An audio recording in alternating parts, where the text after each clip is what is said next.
And we have a new update on Iran from President Trump. This is from moments ago. He said, Iran is having a very hard time figuring out who their leader is. They just don't know. The infighting is between the hardliners, who have been losing badly on the battlefield, and the moderates, who are not very moderate at all, but gaining respect, is crazy. We have total control over the Strait of Hormuz. No ship can enter or leave without the approval of the United States Navy. It is sealed up tight until such time as Iran is able to make a deal. We got 3 exclamation points there. And Elliott Abrams served as former special representative for Iran during President Trump's first term. He worked with us in the Bush administration. Of course, great to have you here. Could we talk about that in terms of the internal power struggle, either what you've observed, what you think might be happening, and how that gets resolved? Yes, I think first, great to see you, Dana. Thank you. I think the president's right. They're having a power struggle. It used to be that any power struggle would be resolved by the supreme leader, the late supreme leader. Now they don't really have a supreme leader. You know, they've got his son, but he's invisible. He never speaks on radio. He can't really be leading. So they're fighting it out. And I think the president's idea of giving them a little more time because they're fighting it out is right. He's also right that the moderates are not very moderate.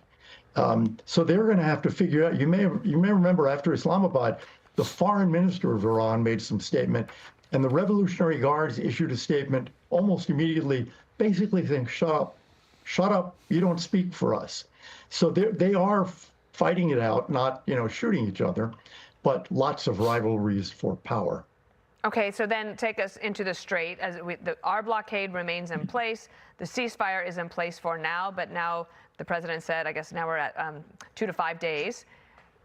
But the Iranians, they seem, because they can't make any decisions as a cohesive unit, they do have these small boats in the Strait causing major problems. And the president said this morning, he's asking our Navy to get rid of them.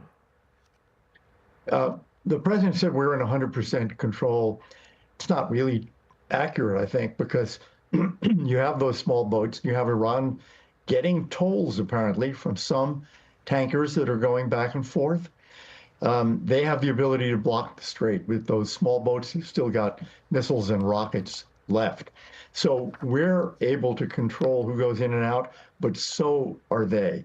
And in any deal that is made, the Strait is going to have to be open. It's just too important for too many countries. And I think for the president, he can't really claim victory if the Strait of Hormuz is not open. And do you think that that is possible to do, in the next couple of weeks, 3 weeks? I know I hesitate to put a timeline on it, but it does feel like we're at this impasse, and I'm not sure what forces it to get finished.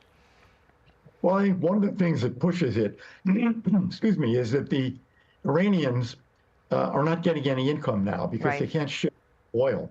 So they will want that to end, that period, and they are afraid of another round of combat that does even more damage to them.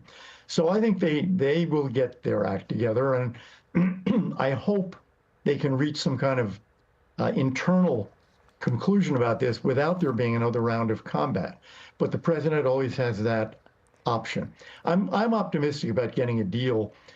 I won't say in April because April's coming to an end pretty soon, but certainly in May. I want to mention two other things.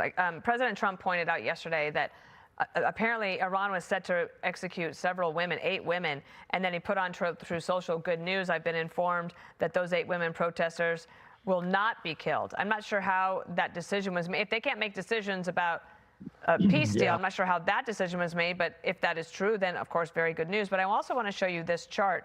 This is the NetBlock's latest tracker on the internet blackouts in Iran, and they're just absolutely preventing their people from getting any information or communicating amongst themselves or the outside world. A last thought on that. Yeah, I'm dubious about the 8 women because the people in charge of prisons there are the worst of the worst. And I don't think they're going to respond to President Trump. On the NetBlock, no country has ever done this, week after week after week. And one of the things we need to think about going forward is how do we get more Skylinks in there? How do we get more ability for Iranians to communicate to the world and to each other? Because that's the only way they'll ever be able to rise up against that regime again. Right. Well, I mean, We've already had 2 Truth Social posts that got us some news in the 9 a.m. hour. We'll see if there are more. Elliott, always great to see you. Thank you. You're very welcome, Dana. Thank you.